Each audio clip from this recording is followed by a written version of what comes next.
Welcome back, everyone. Yes, we have a few more people joining us. Perfect. Are we ready to continue? Yes. This time we leave, the climate conversation a little bit in the corner, but just for a moment. It's not to be forgotten at all. But we're ready to dive into the next part of our program.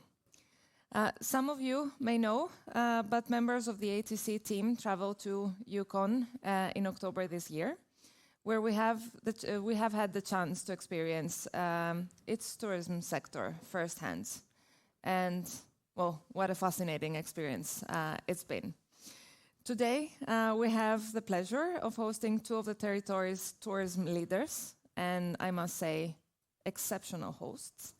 Themselves, Alida Munro, Managing Director of the Yukon Convention Bureau, and also Caroline Andersson, Executive Director of the Tourism Industry Association of the Yukon.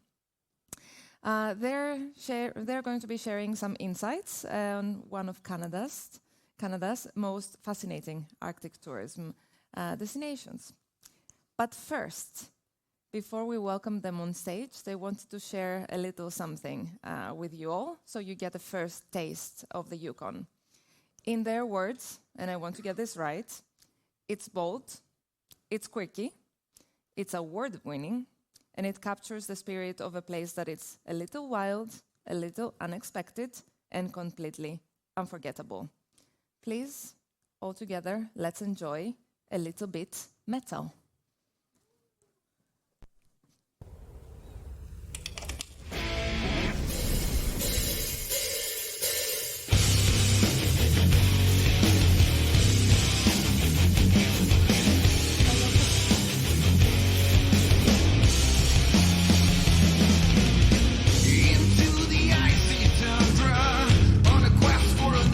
Distant land, taking the rising sun.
And we were wondering how that was going to land with the group. Truth be told, in the Yukon, by local residents, it did receive mixed reviews, so surprisingly enough. That is, oh, hold on, I jumped ahead. That is one of many Yukon Tourism Winter commercials that we have in the territory. And my name is Alita Monroe, and I'm joined here today with Caroline. It's a pleasure to be here to meet all of you. This is our first time in Norway, and it's beautiful. My gosh, we had the great opportunity to tour around with Knut yesterday, and it's stunning. You guys have a really special place here in the Arctic and in Norway, and we're so happy to be here. We are with two of the industry associations. We're with separate organizations, and we're part of a group of industry leaders. We have other partners, Sport Yukon. We have our First Nations, our Indigenous organization, the Indigenous Tourism and Culture Association of the Yukon. And we also have the Wilderness Tourism Association of the Yukon. And together, these non-for-profits represent our industry and members and operators. We work with Yukon government. In the Yukon territory, our lead DMO, Destination Marketing Organization, is the government, and they support all of the tourism associations along with our membership. But they lead the path for strategy and development on where we're going in the future. And their brand is Yukon Larger Than Life. So I would also like to thank Alexia and Nina and Maiku and Marika and Johanna and as well Petronella, who couldn't join us, for joining us last October, or just a month ago. And they came to the Yukon, and it was still sort of our late fall. We had 4 days with them where we traveled around the Yukon. We headed north. We took a 1-hour flight to Dawson City, which is widely known as the home of the famous Klondike Gold Rush of 1898. We drove south to one of our smaller communities, Carcross, where we were on the traditional territories of the Carcross-Tagish First Nation, and we visited one of our premier cultural centers, known as Hashigun-Hidi. And of course, we were based in the capital city of the Yukon, the city of Whitehorse. And one of the things that we found out in spending our time together was sort of this constant awareness that it was sort of the same but different type thing. You know, whether or not it was our landscape and environment, topography, climate, same but kind of different. The tourism industry, we met with operators, industry leaders, our government representatives, and we talked about all the things that we are as Yukon and what we do in marketing our tourism and our tourism brand in our region and how that compared with the Arctic regions. And we realized that we shared a lot in common, both with our opportunities, our hurdles, our struggles, where and how we got to what our tourism product is, and where we were going in the future when we think about the sustainability not only of our sector in tourism, but also with our climate and our environment and how it's impacting us. So thank you so much for inviting us here. We're very excited to share our Yukon story, our history, and how we came to be, what we're doing right now, and where we're going in the future. And we look forward to working with the Arctic regions potentially in the future with partnerships and hopefully supporting one another. So I'll pass it over to Caroline. Leave it. I'll pass it literally over to Caroline. Thanks, Alita, and good morning, everyone. As Alita says, it's wonderful to be here. We've been looking forward to it ever since we had the opportunity to host the ladies, as we call them, in the Yukon. So it's great that it's come to fruition. Before we jump in and tell you a little bit about the Yukon, I just want to get a measure of who we're talking to here. Has anybody besides the ones that we just hosted been to the Yukon? So not a single person. Okay. Does anybody have any preconceived ideas about the Yukon? If you had to say in one word, when you think Yukon, if you have ever thought of the Yukon, anything that comes to mind? Huh? Husky sledding? Anything else? Gold rush? Yeah. Not playing guitars and hot springs? Okay, well, this is good then. So going a little bit into our background and who we are, we like to know, we don't want to bore you with stuff that you already know, but it seems that we've got a blank slate here a little bit, which is great. So the Yukon is one of Canada's 3 northern territories. So we're nestled up there between Alaska, our American neighbors, and the Northwest Territories, one of Canada's other territories. I think when people think of the Yukon generally, they think of size, and that's for 2 reasons. One is the size of our territory. We are 482,000 square kilometers. So that's bigger than each of your countries, and we're just one part of Canada. I think Sweden is the biggest of Sweden, Finland, and Norway, if I'm correct, and we're about 7% bigger. What do you think our population is? Any guesses? Sorry? 2 million? 2,000? Okay. One final guess? 500,000? Okay. 35,000. We have a close winner, so you get a hat.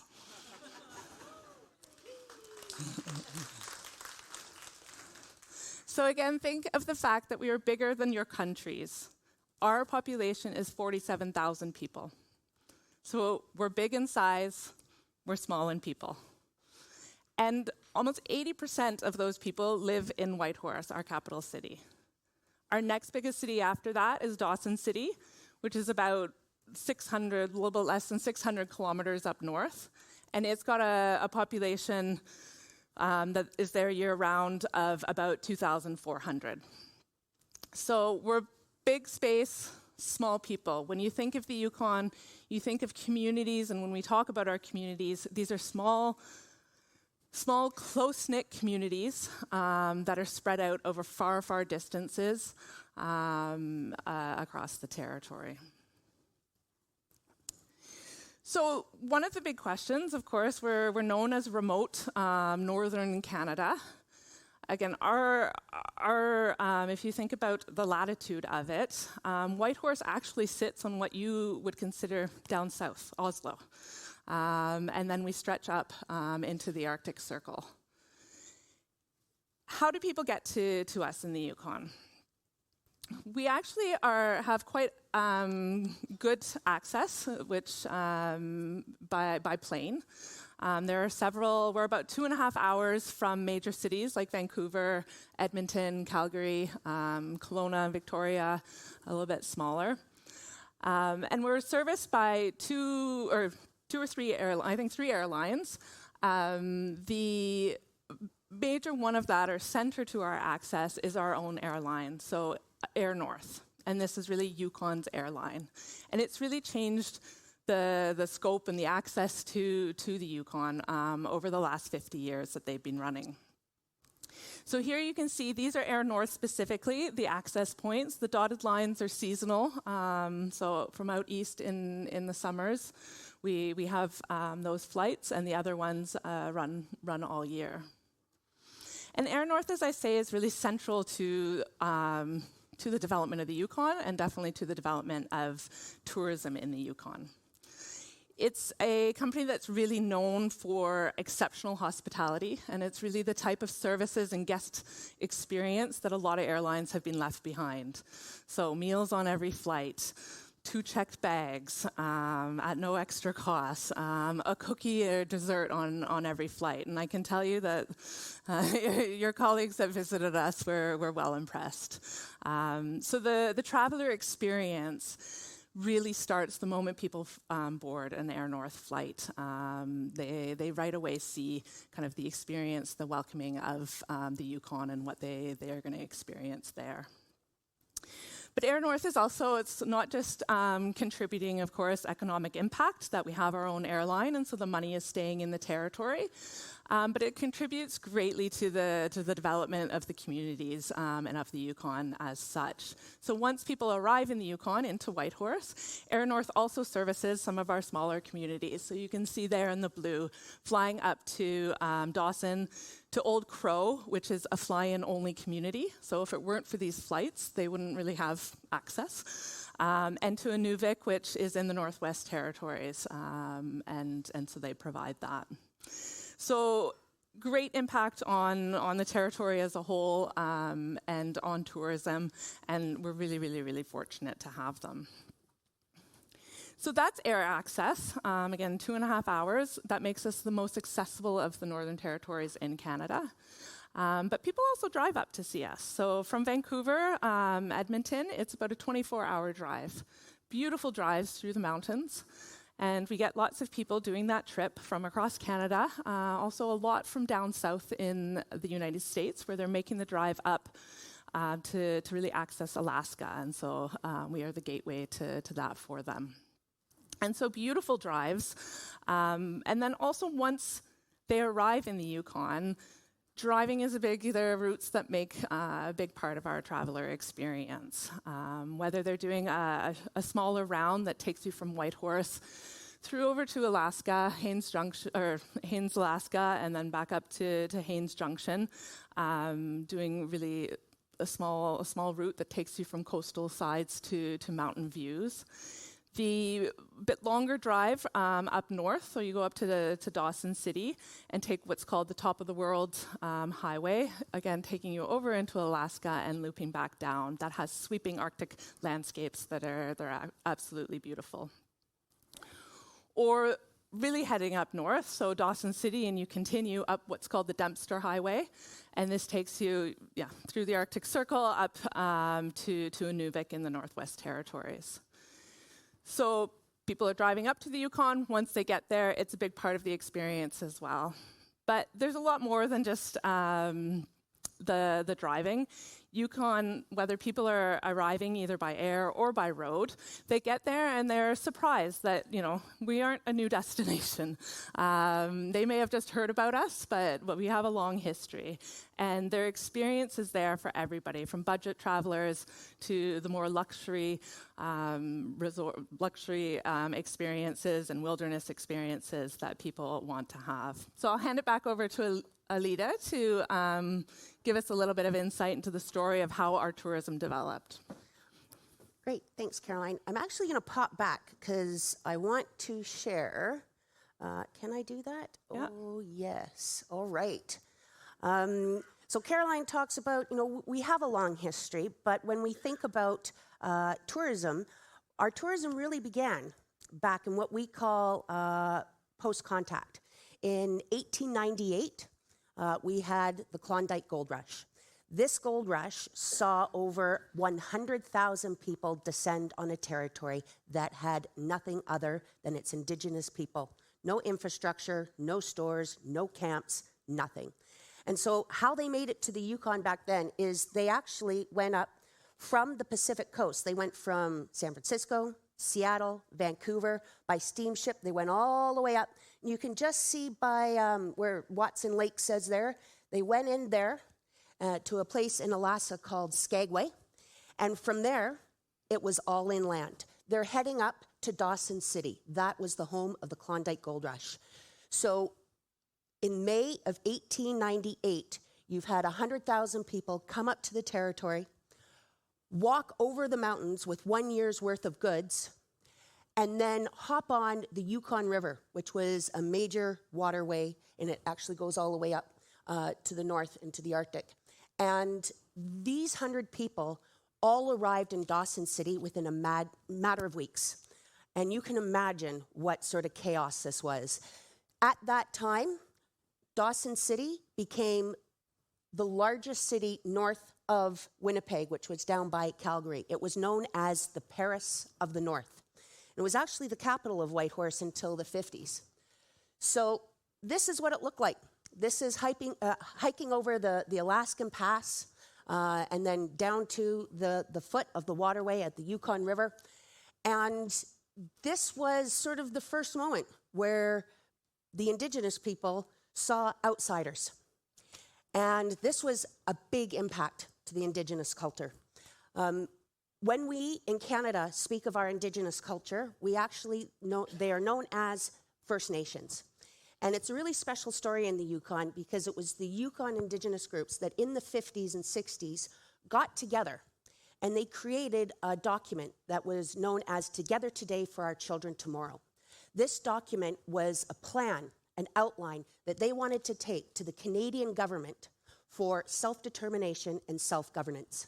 They did so in the early 1970s. They took it to Pierre Elliott Trudeau, and they were successful. What's important about this is that it was the first of its type in all of Canada. It became the template for other First Nations all across Canada. And what's special about that is that because they were the first to have done it, and they had put so much work into it, they were that much far ahead when they made their final agreements with the Canadian government in the 80s and 90s. Through those final agreements, they had been awarded their settlement lands, their traditional territories. They had been awarded cash settlements so that they could invest into their future. And so the Yukon First Nations have spent over the last 30 or 40 years investing and rebuilding their heritage, reinvesting into their language, their culture, and their traditional knowledge and the ways of the land. And it's become a big part of our tourism makeup and story. And one of the things that I think is also really unique and interesting about our First Nations is that they're very welcoming. They want to share their story. They want to share the knowledge. They want to share their experiences, and for the purpose of education, but also for their own longevity and sustainability. So that's a big part of what makes up our tourism. But when Caroline was talking about the Alaska Highway, I think the roadways into the territory, that's another neat story. In the height of World War II, there was no way to drive to Alaska. And of course, when Pearl Harbor was bombed, FDR, Franklin Delano Roosevelt, the president then of the United States, phoned up Canada and said, hey, we need to drive to Alaska, but there's no road. Can we build it and pay for it? And Canada said, sure. And that was great. It was a really good thing for us in the Yukon because what that allowed was access. Before it was just trapper trails and winter and summer hunting trails, and so we weren't really connected.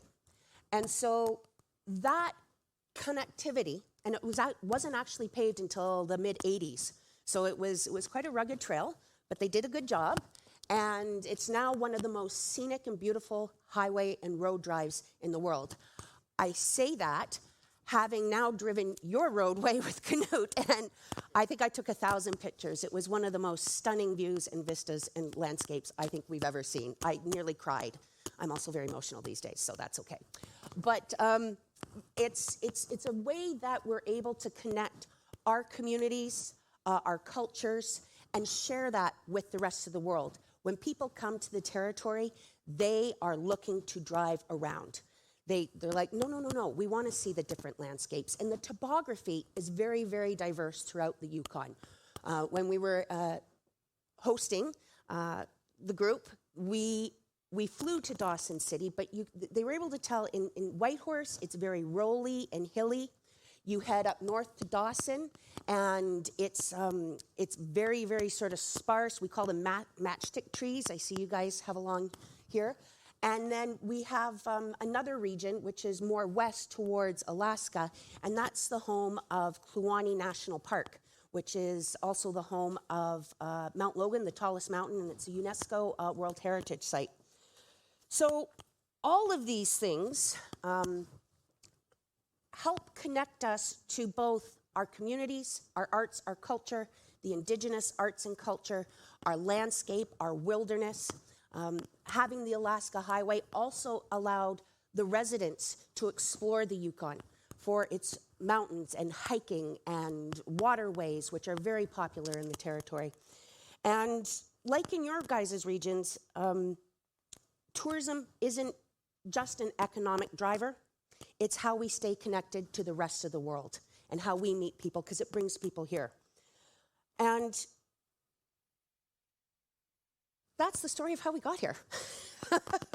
And I'll pass it over to Caroline. I forgot to change the slide. Right? Is that it? Yeah. Okay. Great. We didn't know how we were going to do this, so it's like, yeah, you're it. Thanks, Alita.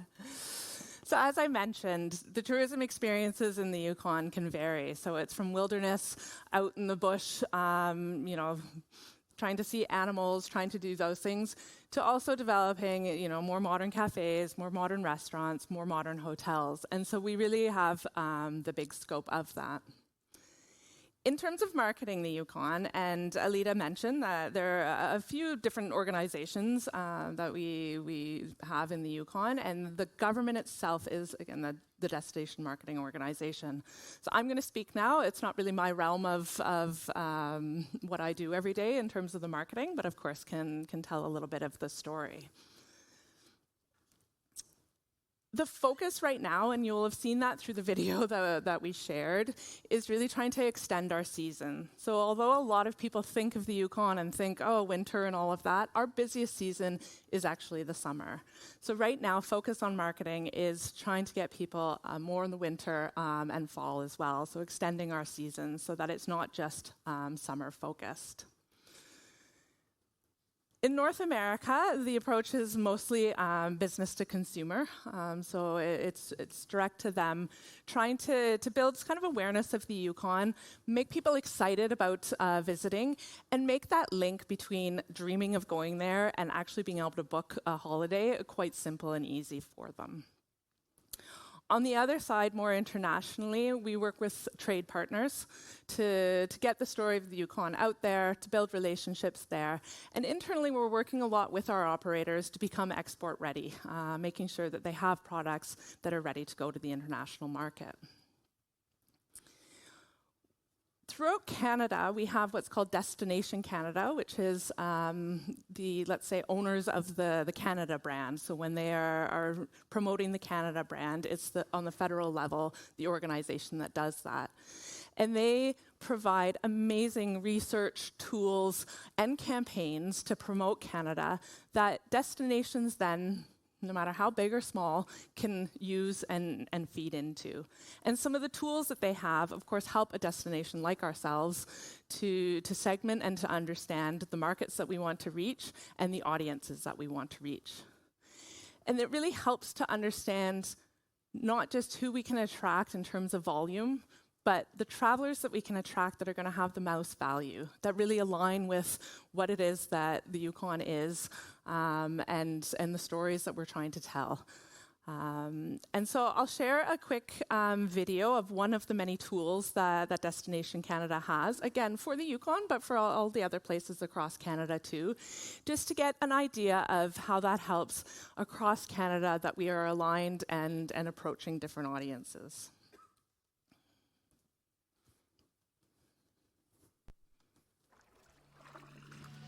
Introducing the Traveler Segmentation Program from Destination Canada. A tool that makes it easier than ever to define and target the best guests from priority markets. Powered by AI, the Traveler Segmentation Program highlights 7 unique traveler segments, representing the diverse people who travel to Canada and what motivates them to pack their bags and spend their money. Understanding these motivations helps you capture your audience's attention and inspire them to choose your destination. With everyone in the tourism industry using this program, Canada will become even more competitive globally. At the heart of the program are our best customers, the highly engaged guests. Outdoor explorers pursue adventure in nature. Culture seekers thrive on connections with new people, history, and art. Refined globetrotters prioritize high-value experiences and discovering new places. Purpose-driven families focus on meaningful, educational moments together. These segments allow us to target guests who value responsible travel and bring greater economic benefits to Canada. This approach supports sustainable growth and year-round visitation across the country, driving wealth and well-being for all of Canada. To help you reach your customers, the Traveler Segmentation Program offers a range of tools, from training programs to an interactive quiz that helps you find your best segment match. With in-depth data and insights, you can pinpoint your target audience, understand when to launch campaigns, craft creative that inspires action, and refine the tourism experiences you offer, enabling you to drive measurable results. Find the Traveler Segmentation Program, available now on the Canadian Tourism Data Collective.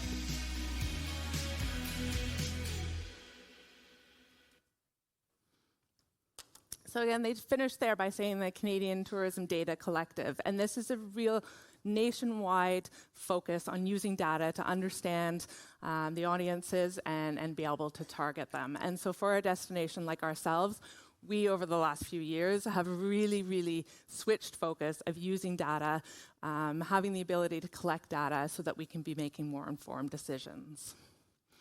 Once we understand the audience, of course, the messages are built around that. And we have kind of two main messages.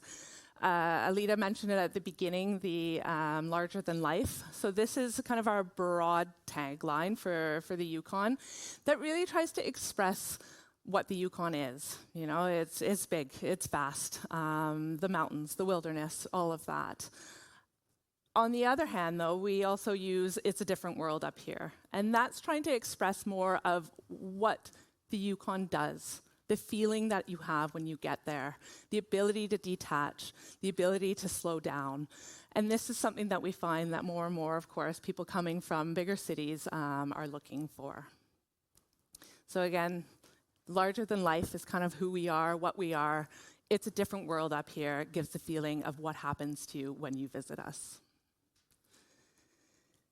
Over the last little while, there has been a significant shift in focus from marketing the Yukon to, and we've talked about this yesterday as well in some of the case studies, but really a focus on destination development. How we're building up the tourism experiences. So that it's not just that we're getting people to come there, but once they're there, there's value and the right products on offer.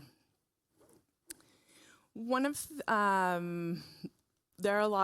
a lot of focus right now on destination development and this shift. There's been a big increase in funding, and this is funding that goes straight into the hands of operators, into the communities, to build something that is, and again, we talked about this yesterday, not just developing tourism, but developing the homes of Yukoners and feeding into the communities and the residents. We have funding opportunities, both at the federal level. We're quite fortunate through the Canadian Northern Economic Development Agency, as well as through the Yukon government. And again, this is stuff to develop communities and also to really support entrepreneurs that are trying to get off their feet and develop new products. We also work quite hard at trying to increase the collaboration across the organizations, the communities, the government, and twice a year go out into the communities outside of Whitehorse to have what is called tourism cafes, where we bring the operators together to discuss, what their latest challenges are, what's new in their area, ideas, and have those discussions to make sure that we're in touch.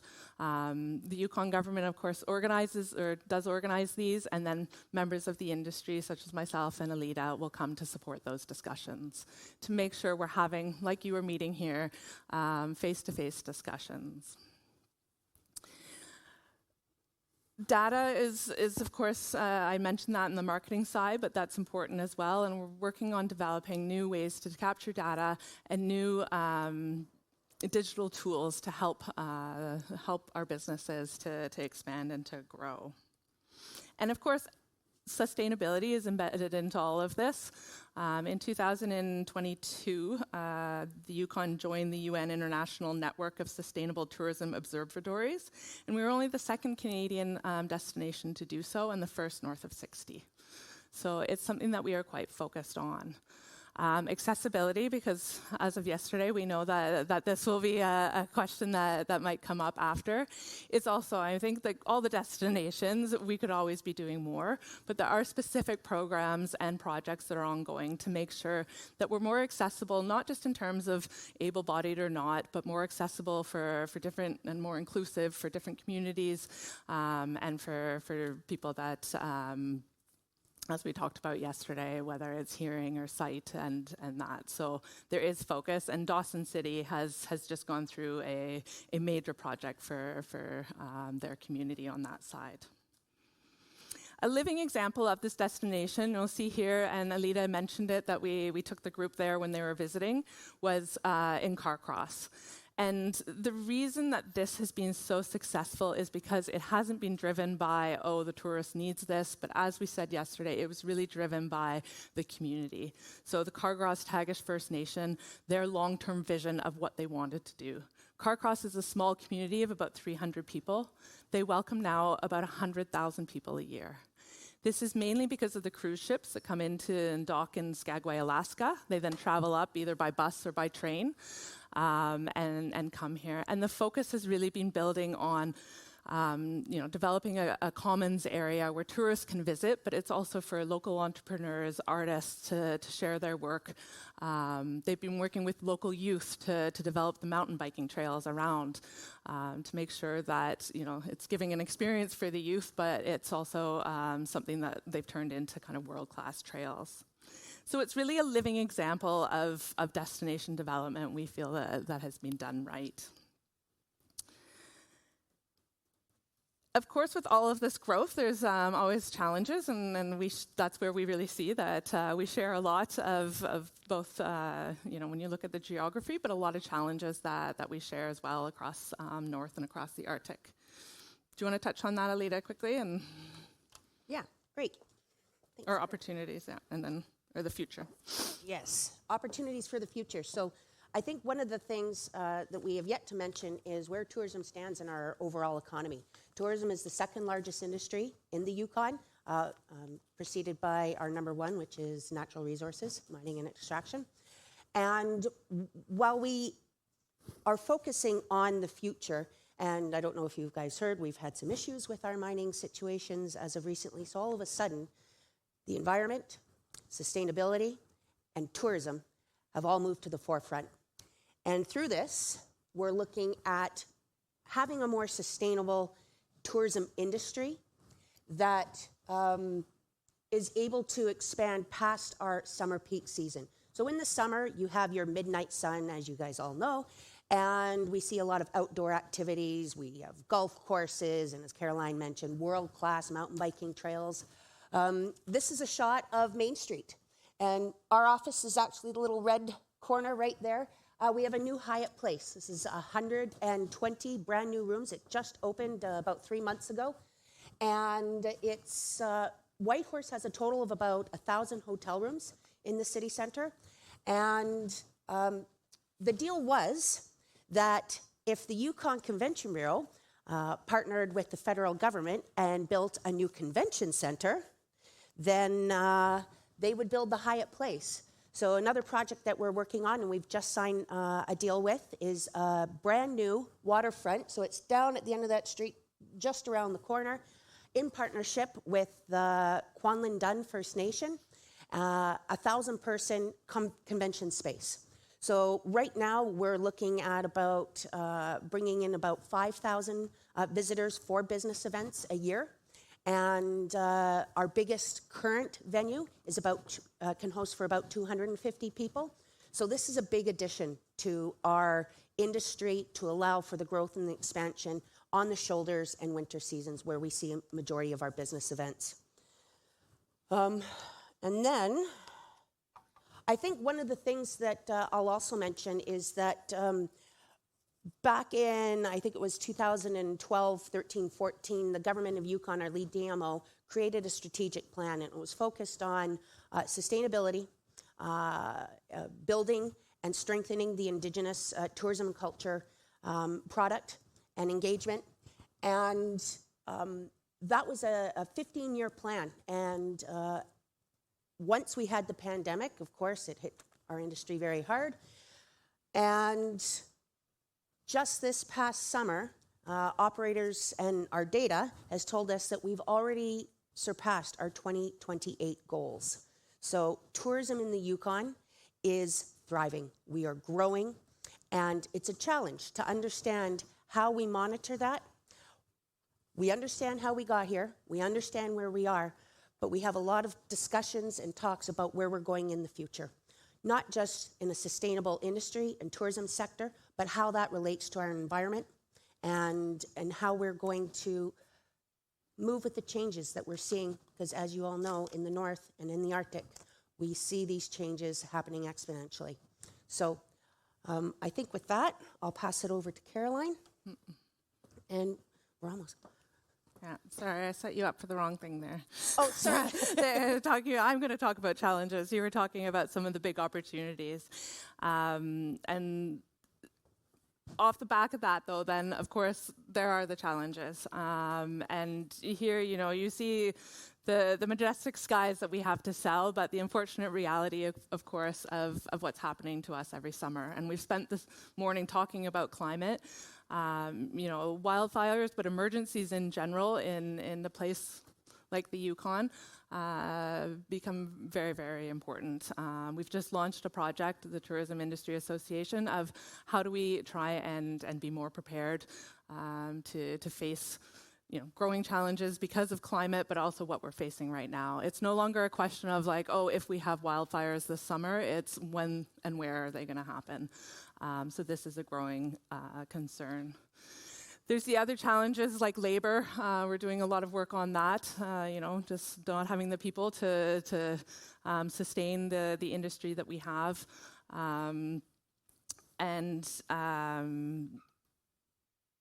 Seasonality, as we mentioned, is a big one, of course, as well, that we're trying to figure out how we overcome that. Very busy summers, but then how do we keep some of the businesses alive throughout the rest of the year?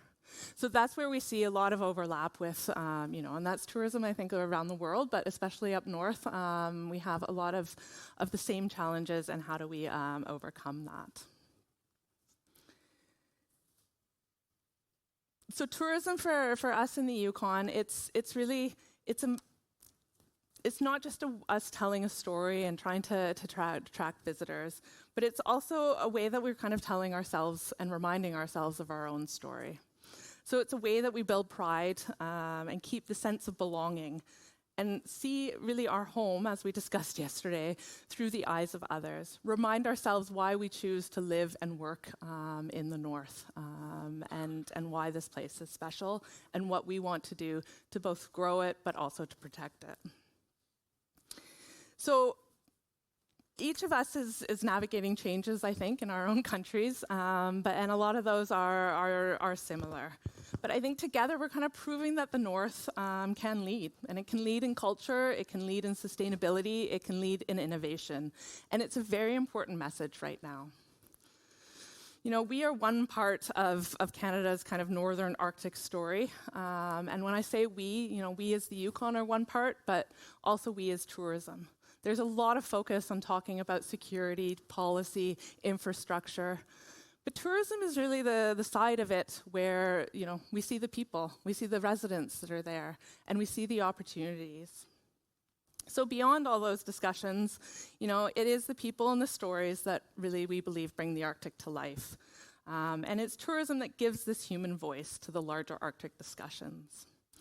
So it's because of that we're quite excited about the opportunities that are ahead for us in the Yukon, but why we're really trying to reach out and learn from others and build these connections, because it is all of us that will set the future for the Arctic moving forward. So that is the Yukon, and thank you very much. It's been wonderful being here, and as Alita said, a beautiful place, and we've really, really, really enjoyed the visit. We have 2 minutes left. Does anybody have any quick questions? Has anybody changed? Oh, yeah. I know. Thank you so much for giving us more insights in Yukon. What's your main, I totally see that the winter is the main season, but snow. No. So again, summer, yeah, it's summer. And then It's very you much have, coming. what about the year? Like we've been talking about in the north here, we have different struggles with the different seasons developing. What's your biggest struggle? So it's our summer season is the busiest, and the struggle is to expand that, to find out how we can extend that, and into the fall, the winter as well, because to keep a lot of the businesses alive. You can imagine, and it's the same everywhere, that a lot of people show up, restaurants are busy and all of that, they then leave, it's quiet. Dawson City, for example, I said it has 2,400 residents year-round. It gets up to, I wrote a number there. They see over 200,000. Yeah, in the summer. So how do you, and that's the same in a lot of places, I think, up north, is how do you kind of sustain then the community? So trying to extend that season. Is one of the things. I think just you get a hat for asking a question. Yeah, you get a hat for asking a question. It's Marielle. Marielle, yeah. I think one of the things in our summer product, the Midnight Sun, the video that we did was us trying to bolster that winter product. And when we look at our shoulder seasons, that's where the convention center comes in, because that's where we see the biggest room for development. But a lot of people that come to the Yukon, they're coming from southern Canada. It's the first time they've seen snow, and they try to hit the northern lights, which is strongest for us in the fall season. And so we're trying to build that. But I think on average we see about 550,000 people to the territory, visit the territory every year. So if all of that comes in the summer, we really need to see that year-round extension. Yeah. Are you just putting your hand up because you want a hat? It matches your shirt. I do have two questions. When is exactly? You only get one hat. When is your summer? Because it can be 1 month late or 15 days later, or depending on our variability, for example. It starts, let's say, June to September now. It is expanding naturally somehow. That this September was incredibly warm for us, which means that somehow things continue, and so there's a few extra weeks of summer, we would say. But that's kind of the main area, the main time. And the other question, which is my question, you mentioned you're doing something about accessibility. The question now that I didn't ask actually yesterday is, are you measuring how many people with accessibility requirements are coming? Because as I read or heard recently, if you don't measure it, you cannot work on it. Yeah, exactly. If you don't measure it. I have to admit, I will get back to you on that. The project that has happened, I'm sure that in Dawson specifically, I'm sure that they are measuring. We are now looking at a project that is really looking at inclusivity and accessibility as a package, and trying to develop kind of, let's say, entry entrepreneurs to have a more inclusive and accessible mindset for when they're developing their business. And we certainly will be measuring kind of the outcome of that.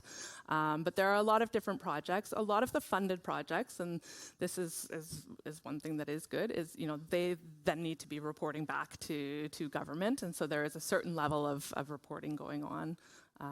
But yeah.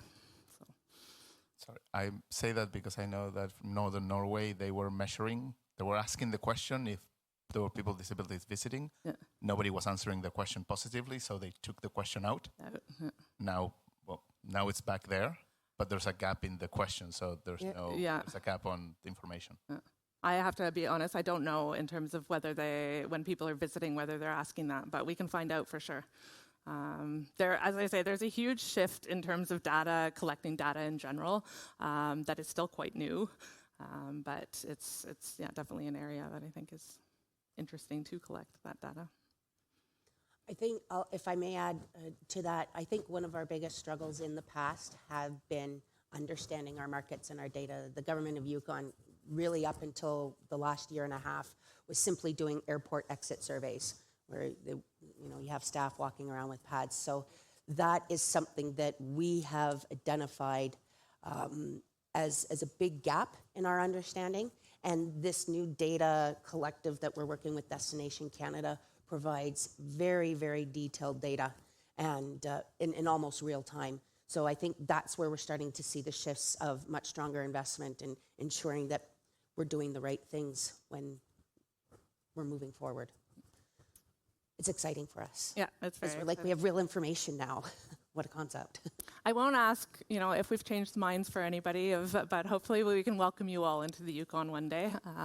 And yeah, if you are ever there, be sure to reach out because we'd love to see you and host you. Oh.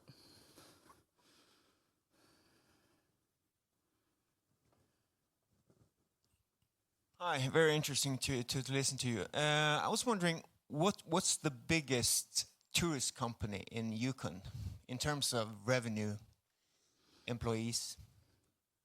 Probably Air North. Yeah. Yeah. Airline, but the airline. We also have a big hotel. I don't know if Northern Vision Development. I'm not sure who would be bigger. Do you know? Air North is Air the North. largest. Yeah. Yeah. Okay. Air North. Yep. The new hotel that we showed you, and you're probably asking tourist companies like operators and whatnot. Activity providers. Yeah. Yes. They're all very small and locally owned. We don't have any national representation that, like an Encore. I don't know if you guys do Encore or whatnot, but all of the operators, so YCB, I think, has one of the largest membership, or the largest membership of all the tourism associations of 125. And I think of our operators, 5 or 6 that offer both winter, summer, and Northern Lights excursions, you're probably looking at maybe a maximum of 15 to 25 staff. Who, What, Where Tours is probably only 5 or 10 people. Northern Tales, I think we just talked with Aaron, and they were about they were at 20, so relatively small. Does that answer your question? Absolutely. I'm sorry, I don't have a hat for you. Sorry, we ate your time. Yeah. It's absolutely fine. Thank you very much, Caroline and Alida. It has been wonderful to listen to you. I think you're going to get a lot of contendants for lunch. So unfortunately, we have to close the tab on questions because time is running, but please feel free to interact with them once we're finished with our session because they have so much knowledge. It has been really nice to have the opportunity to actually share your story with our participants. We know that here in Arctic Europe, we are sharing borders, we are sharing challenges and opportunities. But as we saw and as we heard, there is so much common ground also across the pond, and also learning opportunities. For example, giving hats in exchange for questions. Maybe we will take up on that. No, but also accessibility. I remember when we were in Dawson, there are some programs, including actually the local community, in how to get the operators a support in order to work on that. So I'm excited to be able to share more about how we could learn from each other. And yes, I know actually Caroline and Alida were a little bit concerned about their initial video and how it would be received by our audience. But what they do not know is that actually a little bit of metal is in our nature. And with this not so very subtle hint, I will introduce our next speaker. As you know, these events are really, really nice to explore case studies from our areas and talk about very important topics, but it's also a very good opportunity to share what the team is working on day-to-day activities. So before we end the program here in Svolvaer, we are going to do exactly that. We will start, we are going to be approaching the topic of digital activities, and we will start with our very own Johanna Ögren, Head of Marketing and Business Development from Swedish Lapland Visitors Board. Johanna, she will give us an update on brand marketing, And afterwards, we are going to hear from Marika Tikaja, project manager from AETC, from Finnish Lapland Tourist Board. By now you should know who we are. But Marika, she will be talking and walking through the latest developments in our digital marketing activities. So welcome, Johanna. The floor is yours. Thank you. I will try to do this quick because I think that you are as hungry as I am right now. But anyway, we have been through the work in our previous workshops, the things that we're doing around the brand marketing within the cooperation, and I think that perhaps you have even seen some of the things, but I just want to give you a quick reminder of what's going on. We have the Arctic brand book ready for you. I hope that you have downloaded it from Basecamp. Otherwise, please do. Please use it. Please take advantage of all the things that we have gathered there for you. Just like Alida and Caroline just presented, there is a lot of things around, for example, how to communicate with different type of customer segments and so on. And then we have the big brand campaign, the Arctic Mode. It's in our nature, and that is an always-on campaign, meaning that we're doing 24/7 advertising in different channels with sort of various messages, and I will show you some of these messages very soon. Then I will show you the brand new web extension browser, and we have also updated the thisisarctic.com website, which is like our common website where we gather information from you guys, offers, we have the newsletter campaign that Marika will tell you more about, and a lot of information for towards the end traveler. But fingers crossed this will work now.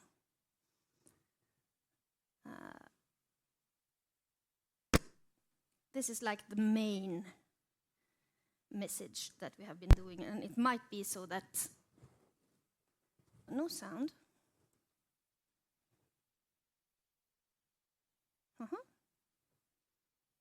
Well,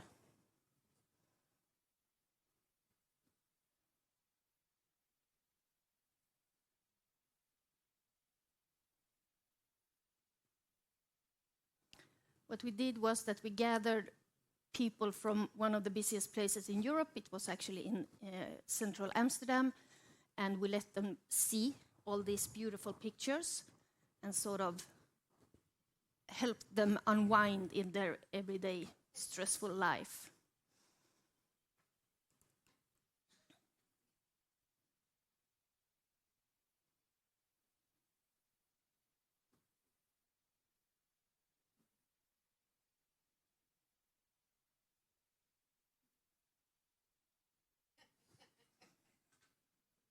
She forgot something unimportant there. So that is one of the films that we're doing, like the main big campaign that we're advertising on. But we are also doing smaller things, like, for example, this one that we do for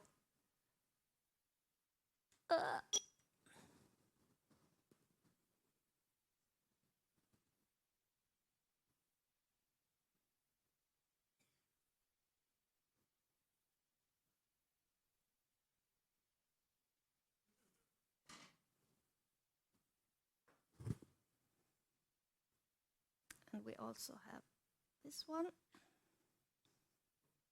with more example of things that you can actually do here in the Arctic during fall season.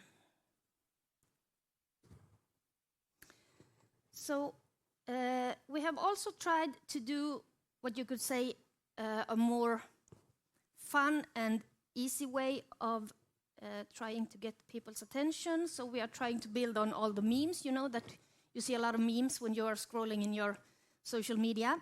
So this is one of them where they, I don't know, hopefully this can work without a sound. But you know, when you get to choose between different things. It doesn't want to play.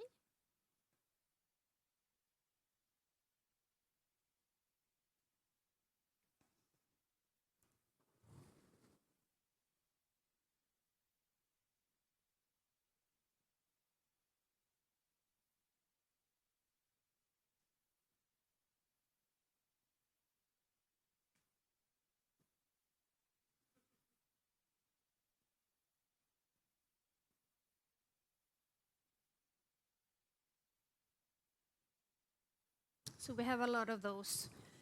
We call the man on the street when they are trying to decide on what to do and where to go. We also did a lot of things with the memes. So this is just 2 of the examples. I think that we have like 10 of them that we're advertising on. We also have the what's your Arctic mode name.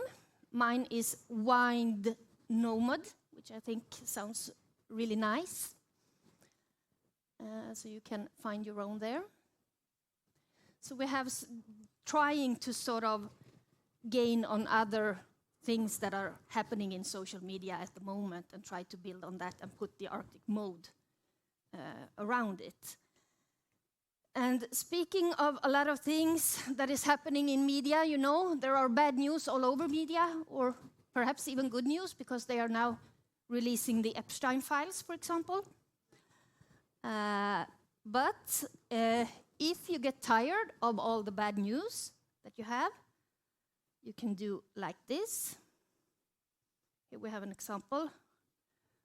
Everything, it's a disaster, disaster, disaster, disaster. Well, no, you don't see it. Oh no. Is it because, let me see here. I'm going to try and do it like this then. Now you will see the disaster. Here you have it. Yes, disaster. Stealing money. Trump's core supporters are turning on him. Well, that might not be a disaster, but anyway. If you would like to enter the Arctic mode instead. Much better news, isn't it? So what this browse extension is doing is that it takes any web page and puts it in the Arctic mode. And what it does is it changes all the pictures, headlines, most of the time, text, and put the whole web page into Arctic mode, any web page. Which I think is quite nice. So doom scrolling is not in our nature. But these all, even Trump delivers on the Arctic. So what it does is it's actually switching. And I must say, it's not so easy to turn it back on because then it gets a little bit strange. But anyway, so that is like our latest addition to the Arctic mode. And we're doing a press release around this, telling international media about it and how you can download it. It's actually downloadable from the Chrome Web Store. Is this working now? Hopefully, yes. And here we have some next steps for 2026. We will continue throughout the year with the Arctic Mode campaign in different various outtakes. And we are also doing 2 more branding activities. We are doing a co-branding activities with companies and brands that are outside tourism, you could say, but still they have a connection to our industry. So that is something that we are working on, and hopefully quite soon we will have more information to you guys on what brand it's going to be. And then all the work that you have been doing now around the Care for the Arctic and all the pledges and everything, we are also looking into how can we communicate to the end traveler about what we want them to do and behave and act when they get to our region. So that is also something that we are starting to work with. And we're doing it together with both Behavior Smart ladies and together with our chosen marketing firm, which is People, and Oh My. So hopefully we will try to get some Arctic mode additions into that one as well, because taking care of this place is very much in our nature.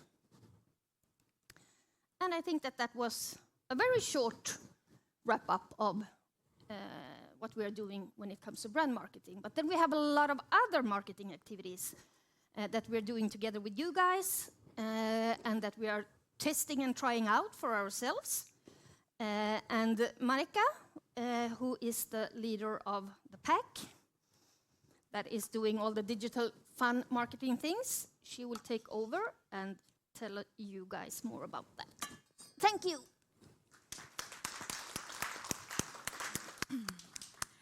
Thank you. When I bent down. No, we're forever young. That's what the Arctic does for all of us. So, hello everyone. My name is Crystal Schifter. So, also known as Marika Tiikkaja, one of the project managers for Arctic Europe Tourism Cluster. And I'm here to tell you today how all of your organizations can be a part of those big brand and image campaigns we are running at the moment to your desired target groups internationally. So hear me out. Let me just take the clicker so it'll be easier for me to show all of the things. So one of the big packages what we have for our project is all of the digital themes. We have two big themes what we're working together with all of the companies. One of them is digital upskilling, where we want to provide you with new tools all about digitalization and, of course, very freshly about about the artificial intelligence. So you have been quite nicely and actively involved already. So what we've done with the project, we've been asking you where you stand with your digital presence, what are your main booking channels, are there any struggles there. We've had the questionnaire and results with your assistance there. Then many of you have had the one-on-one coaching sessions with our digital experts, Arune and Marie and Johanna as well. Altogether, we've held 14 different coaching webinars. All are found in our YouTube channel for AETC. So go there, check it out, and please, when you see something that your colleagues might find useful, share that with them. It's a lot of valuable insight there. We're not done with the digital upskilling. What you see here are a lot of the activities that has already been done, but there is even more to come. Towards the more interesting part for your organization, what we are here as a project, we want to help you guys out on enhancing the growth of your business and sales. Do I get your attention now? Yeah? Okay, so what we do as a project, we have all of the big brand and image marketing parts, what Johanna shared about. So this is your shot on to take part on that. We are going to do most of the work. All you need to do is, hello, sign up. I want to be a part of this. Let us know, and we will do that for you. And of course, as you are taking part for this project, it is of only tiny or no cost at all for you guys. We have 6 different activities, what we're doing. And just as a reminder, the activities we do internally within the project, they are not by any means separated. Actually, on the contrary, they are very tightly bound with our brand marketing. And what we do specifically is that we test new interesting things. We can put also the budget and the effort of testing new things to learn, and then we can deliver it to you guys via the upskilling part. We tried this. This was nice, but didn't really work or didn't really come back as good sales and exposure. But this did work. Now we've done it. Here's a model. Please use it. So about the 6 activities we've derived, and this is the test arena where we want to invite all of you guys in. The activity number 1 is the newsletter. So we've done quite of an extensive work from summer until now. It's ongoing all the time. We have gathered a very good quality, so to say, a bucket of end travelers as an audience. And this audience is growing. And now if you want to see how we communicate directly to our end travelers who come and visit our area, go to thisisarctic.com now with your smart device and order the newsletter for yourself as well. This is also a good, nice thing to see what your cooperative partner companies are doing at the moment. So it's a nice learning point as well.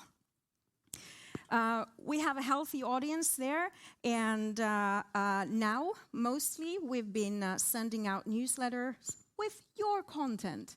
So we have asked for you to deliver us pictures, a little bit of text that we've refined.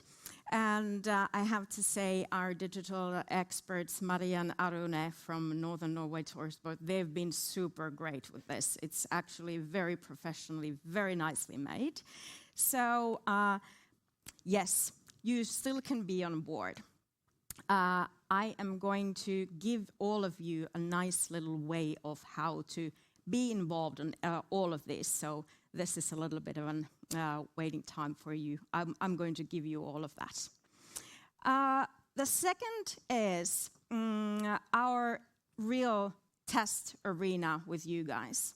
And this is going on right now as we speak. So what we do is that we will create a campaign in meta channels from your content for you guys.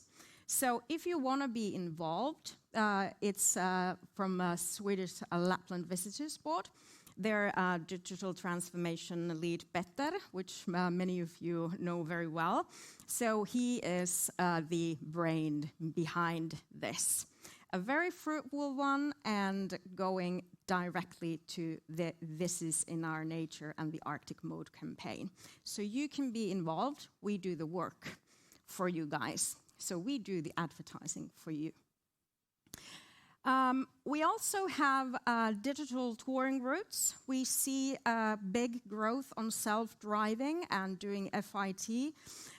What we have done is that we've gathered these digital touring routes to our site, and the next step is that our brand marketing partner, Oh My, will build an AI-driven tool to build these routes for different destinations within Arctic Europe. So this is hopefully going to be a tool that destination management organizations, so DMOs, can incorporate. So we're going to try and build and test, and if and when it works, we get to deliver that tool for you guys. We're also going to have a very extensive AI assistant, aka chatbot, with our This Is Arctic site. And yes, it's a vast area, so also the information and the knowledge this AI assistant needs to handle, it's very big. So this is going on at the moment, and soon we will be going into the test phase of the bot, and we will publish it within our web pages as soon as possible. Also, very new insight is the MCP servers, which is a little something that we have news for you guys how to participate. We're doing also the Google content scaling, and as you know, the world has changed a lot when it comes to Google. It's not anymore that you go to Google and you get a list of links. No, it's the co-pilot there, it's the AI there giving you the direct answers, leading that the people don't click into the companies and organizations' websites anymore. They don't need to, because the AI answers already there in the search engine directly. how to go over this, go and see the webinar on our YouTube channel. You get the answers and learnings from there. Finally, we have the code of conduct that Johanna already spoke. So this is going to be quite a big effort together. So we're going to do it on the brand marketing on the big scale, but then also us as a digital team internally within the project, we are going to do this. To wrap this one up is that the easiest way to be included in all of these campaigns, you can simply email me, you can WhatsApp me, you can send smoke signals. Marika, I want to be a part of this. I'll hook you up, so don't worry. We are also going to be having a question and answer session within the digital team, so you can join in, and we are going to tell you more, and you can also put the right people from your organizations there to get the most of the advantage. Remember, we're here for you. We have the EU project behind us to serve your purposes and enhance your business and all of your functions within your organizations. So we're here for you. But at this point, I think that these few tips will do, and we're very ready soon for lunch. But I think that Alexia and Nina maybe have a few words for us before that. So thank you, everyone. Thank you, Marika. There is an expression I have learned in Norwegian that I really, really like, which is "løp og kjøp." I hope I haven't butchered that, which I would literally translate as run and grab. So I really hope that you take advantage of the activities that Marika has mentioned. It's a really good opportunity. But yes, just like that, I'm a little bit sad, but these 2 days together are coming to an end. Yesterday morning, I said that I really hoped that we had created a program worthy of your time. I really hoped that during this time we have delivered exactly that, and that you can see the benefit of the content we prepared. Before we move on to lunch, I will invite Nina to the stage for some final remarks, as we always do, and to come full circle from yesterday. But before that, and so we don't keep alternating each other, I'll take the final opportunity to thank you once again for coming here. You have been a fantastic audience. You have been the kindest audience, the most punctual audience, which, said by a Mediterranean, maybe doesn't have so much weight, but still it's very much appreciated. Your positive energy really makes all the difference in these events. So I want to say one more time, thank you. Safe travels to everybody. We have a long day ahead, most of us. And I really hope that I'm going to see you all in May in Rovaniemi. And with that, I will leave it to Nina. Let's give a big hand to Alexia for guiding us through these 2 days and doing a wonderful job at that. Yes.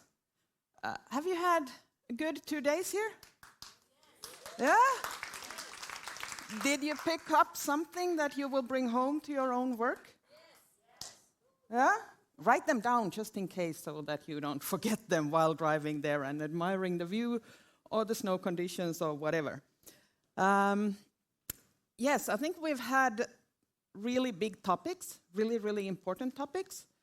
And through our case presentations of a lot of different destinations, both nearby and a little bit further away, some of them, I think we've also seen that globally we are on the same topics very much, and we're working on the same challenges. And it's really great to exchange and learn and hear and see what others are doing so that we might pick up those things, whether it's big or small. And I've heard some of those discussions going on, so it's good to hear that things have been picked up, ideas and practices. And yes, we've had 3 big topics, but actually they tie very closely in together. So we started with the code of conduct and how can we, as the tourism industry and tourism companies, act responsibly? How can we steer our customers to act responsibly? it's important of a lot of different reasons, but one of them is that it's good for the community and making our locals satisfied, making our locals feel that we contribute to them, and it's a good thing that there is tourism in the community where they live, and they get more out of it than what they are taken from. So those tie very closely together. In the same sense of, let's say, the responsible way of having more year-round business, having more year-round locals, more jobs year-round and so on, we are also building ourselves to be more resilient to the climate change, that we're not dependent on the snow.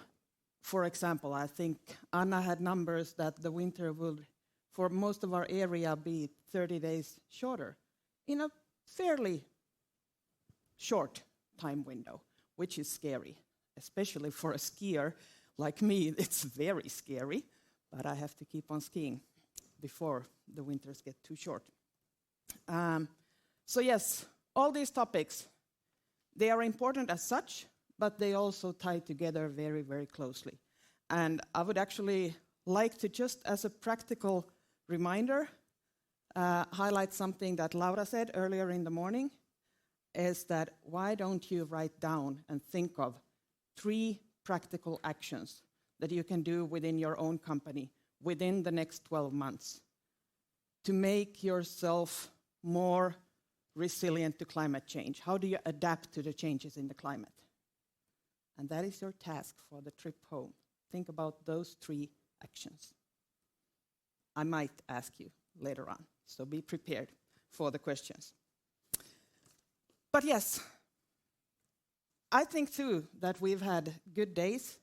I want to thank our experts, our speakers, our guests who have shared of where they come from, what they do, what they live and breathe. Even the medal was a great film earlier today from the Yukon. And of course, all of you for participating actively.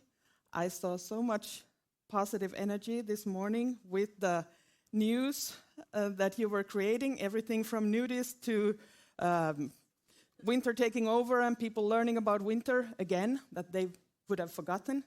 Let's stay positive, but let's take those practical actions as well while staying positive.